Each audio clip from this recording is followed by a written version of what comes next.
Video like जरूर कर लीजिए और ऐसे वीडियो लगातार फ्री में पाने के लिए चैनल को तुरंत सब्सक्राइब कर लीजिए और बेल आइकन को जरूर टैप कर लीजिए ताकि आगे भी सारे वीडियो आपको मिलते रहे। यूट्यूब में फॉलो करते हैं तो प्लीज ये वाला फ्री टेलीग्राम चैनल जरूर ज्वाइन कर लीजिएगा। सारे नोटिफिकेशन सारे अपडेट यहीं पे आते हैं, ध्यान रखिए। नमस्कार दोस्तों, स्वागत है आपका स्टडी फॉर एग्जाम्स में। दोस्तों, इस वीडियो में हम लोग 7 जनवरी 2026 का टॉप 20 करंट अफेयर देखेंगे। वीडियो शुरू करने से पहले मैं आपको बता दूं, यूपी पुलिस सिपाही भर्ती 2025 के लिए ज्ञान सर एजुकेशन ऐप पर complete study material and smart board classes का बैच लॉन्च किया गया है और यह बैच दोनों भाषाओं में उपलब्ध है। इसमें आपको एकदम शुरुआत से बेसिक से सिर्फ सिलेक्शन वाली तैयारी कराई जाएगी। एग्जाम ओरिएंटेड सिलेक्शन मटेरियल दिया जाएगा। कंप्लीट 50 क्लासेस के नोट्स दिए जाएंगे और इसकी जो वैलिडिटी होगी वह एग्जाम तक होगी। करना क्या, आपको ज्ञान सर एजुकेशन ऐप को इंस्टॉल करना है और उसमें कूपन कोड यूज करना है, ज्ञान सर डिस्काउंट। ज्ञान sir discount coupon code use करेंगे तो आपको इस पर 80% का डिस्काउंट मिल जाएगा और इसकी जो फीस हो जाएगी वो मात्र 99 रुपये हो जाएगी। बैच से जुड़कर जो है आप अपनी तैयारी को बेहतर कर सकते हैं। तो ये वीडियो शुरू करते हैं और देखते हैं आज का पहला प्रश्न हम लोग।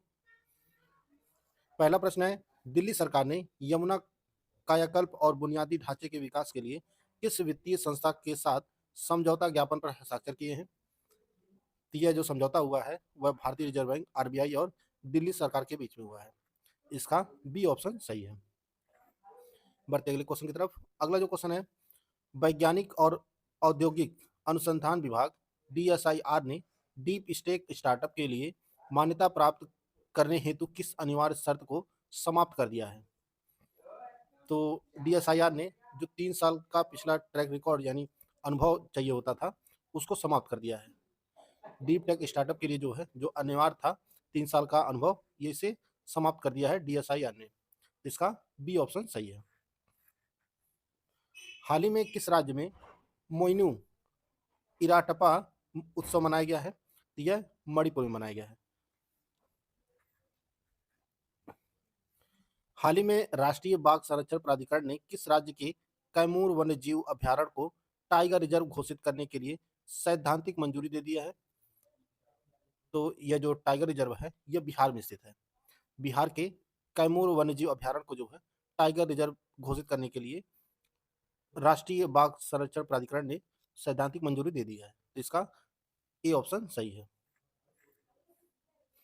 भारतीय सेना ने सूर्यास्त्र रॉकेट लॉन्चर के निर्माण के लिए किस भारतीय कंपनी के साथ 293 करोड़ रुपए का समझौता किया है?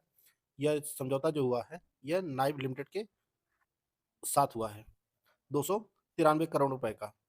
और यह जो सूर्यास्त्र रॉकेट लॉन्चर है यह इजरायली तकनीक पर आधारित है और इसकी जो मारक क्षमता है वह 150 किलोमीटर से 300 किलोमीटर तक है। इसका सी ऑप्शन सही है। जनवरी 2025 में स्पेस एक्स ने किस देश के पृथ्वी अवलोकन उपग्रह कॉस्मो स्काईमेड को लॉन्च किया है? तो यह इटली का उपग्रह था कॉस्मो स्काईमेड, जिसे स्पेस एक्स ने जनवरी 2026 में लॉन्च किया है सफलतापूर्वक। इसका बी ऑप्शन सही है।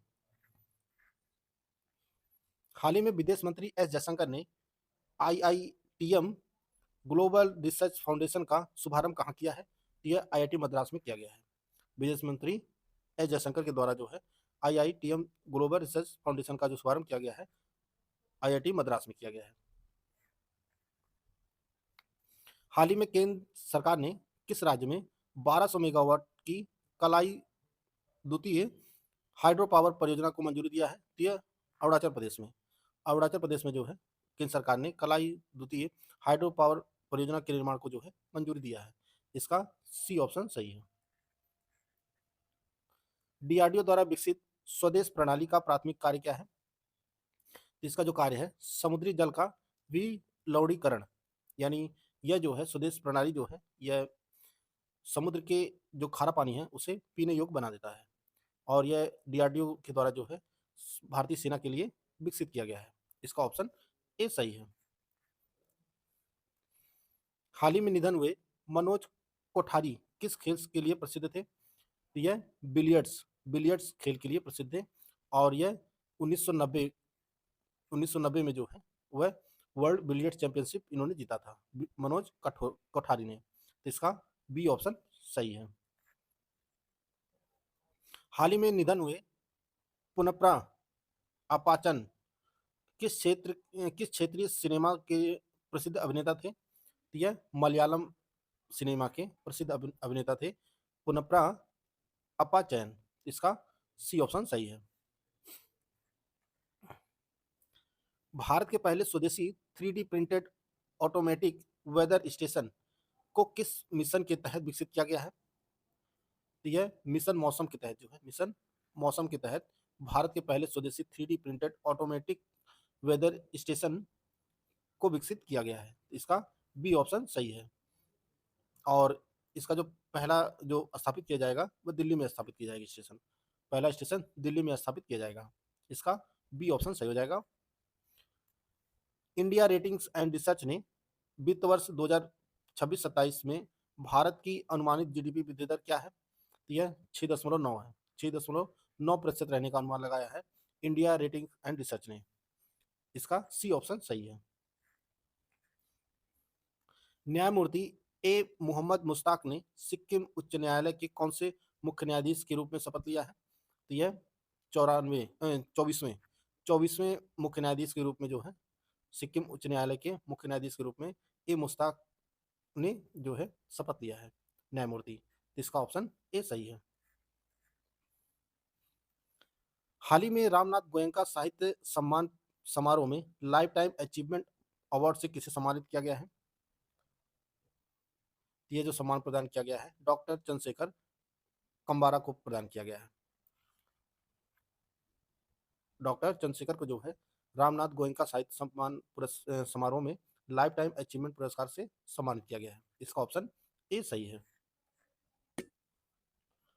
अगला जो प्रश्न है वह है उत्तर प्रदेश की पहली ब्रेल लाइब्रेरी कहाँ स्थापित की गई है? तो यह लखनऊ में स्थापित की गई है।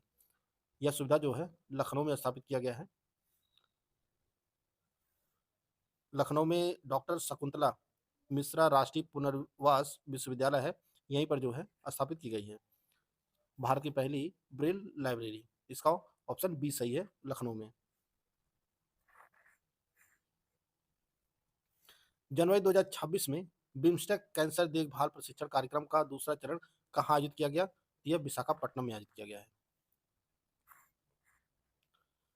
ट्राई की वार्षिक रिपोर्ट 2024-25 के अनुसार वैश्विक दूरसंचार बाजार में भारत का कौन सा रैंक है?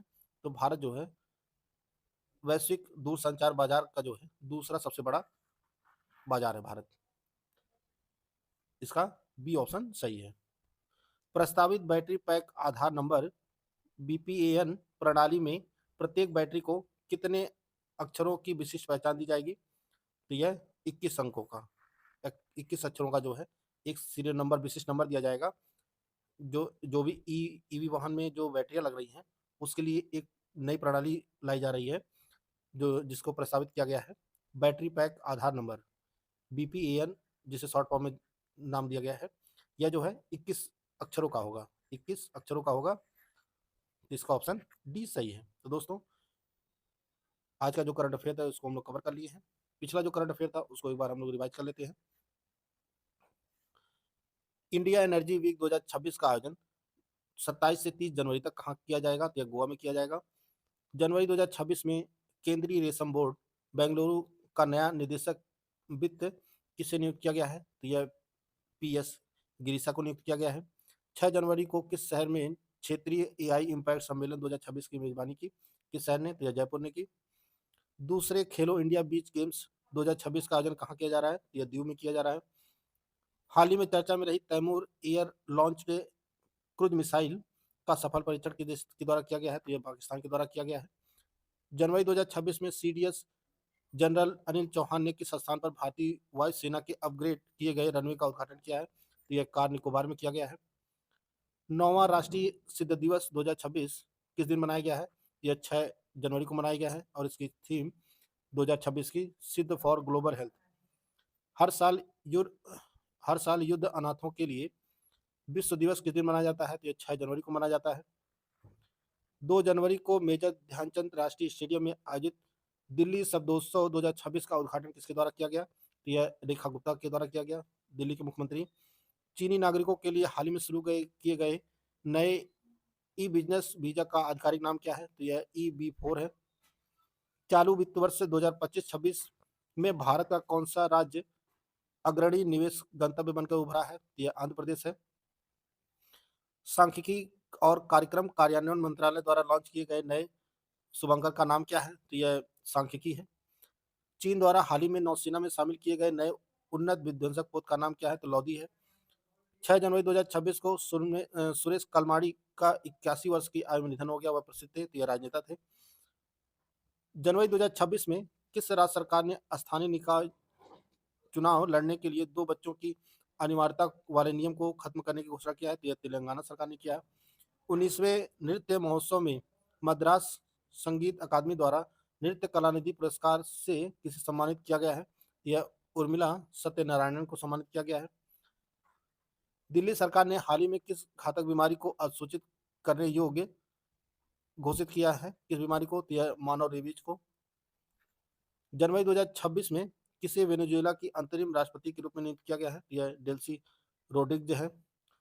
हाल ही में किस मंत्रालय ने लाइव इवेंट्स डेवलपमेंट सेल की स्थापना किया है? यह सूचना और प्रसारण मंत्रालय ने किया है। बदलता भारत मेरा अनुभव रचनात्मक प्रतियोगिता का आयोजन किस मंत्रालय द्वारा किया गया? यह भी सूचना एवं प्रसारण मंत्रालय द्वारा किया गया है। तो दोस्तों, यह महत्वपूर्ण करंट अफेयर तो जिसको हम लोग कवर कर लिए हैं। वीडियो अगर आपको अच्छा लगे तो लाइक कर सकते हैं, चैनल को सब्सक्राइब कर लीजिए। मिलते हैं नेक्स्ट वीडियो में, तब तक के लिए जय हिंद, जय भारत।